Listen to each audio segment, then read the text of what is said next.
Learning to cook is important for every man. I know it's কেমন একটা advice, কারণ আমরা তো সবসময় দেখে আসছি যে বাসায় মহিলারা রান্না করবেন, মা রান্না করবে, বউ রান্না করবে, বোন রান্না করবে, ইত্যাদি ইত্যাদি। Cooking is a basic skill সার্ভাইভালের জন্য, যেটা সবারই পারা উচিত। এবং আজকের দিনে এসে এক সময় ছিল যে মা তার বাচ্চাকে শিখাইতো, তার বাচ্চাকে শিখাইতো, এখন তার ওই দিন নাই। এখন ইউটিউবে হাজার হাজার টিউটোরিয়াল আছে, আপনি যাই বানাইতে চান আপনি ইউটিউব থেকে ইজিলি বানাই ফেলতে পারবেন। আপনি যদি নিজে রান্না না করতে পারেন, এটাকে আমি খুব নেগেটিভলি দেখি। এমন যে আপনার প্রত্যেকদিন রান্না করতে হবে, আপনার নর্মাল রুটিনের বাইরে এসেছে, আপনি আপনার মাকে বলবেন এখন থেকে তুমি আর রান্না করবে না, আমি এখন থেকে রান্না করবো, ওই কাহিনী আপনার আমি করতে বলতেছি না। বাট রান্না করতে না পারাটা আমি নেগেটিভ হিসেবে দেখি। আপনার অবশ্যই রান্না করতে পারা উচিত। এমন না যে মানে মাস্টার শেফ হইতে হবে আপনার, বাট বেসিক রান্না বান্না আপনার অবশ্যই করতে পারা উচিত। বেসিক মানে আবার এত বেসিক না যে খালি ডিম ভাজতে পারি আর ভাত রান্না করতে পারি, আর কিছু পারি না। আমরা আমাদের নর্মাল কুজিনে যা যা দেখি, ভাত, মাছ, মাংস, ডাল, ওগুলো সবকিছু আমরা রান্না করতে পারা উচিত। কিছু কিছু জিনিস আছে যেগুলা থেরাপি, বাট থেরাপি মনে হয় না। কুকিং তার মধ্যে একটা, ক্লিনিং তার মধ্যে একটা,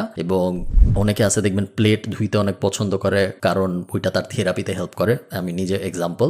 এরকম জিনিসপত্র যদি আপনি করা শুরু করেন, যেগুলো নর্মালি আমরা হাউস হোল্ড চোর হিসেবে দেখি, বাট এগুলোর অনেকগুলোরই থেরাপিউটিক বেনিফিটও আছে। সো এগুলো যখন আপনি করা শুরু করবেন আস্তে আস্তে, তখন আপনি টের পাবেন।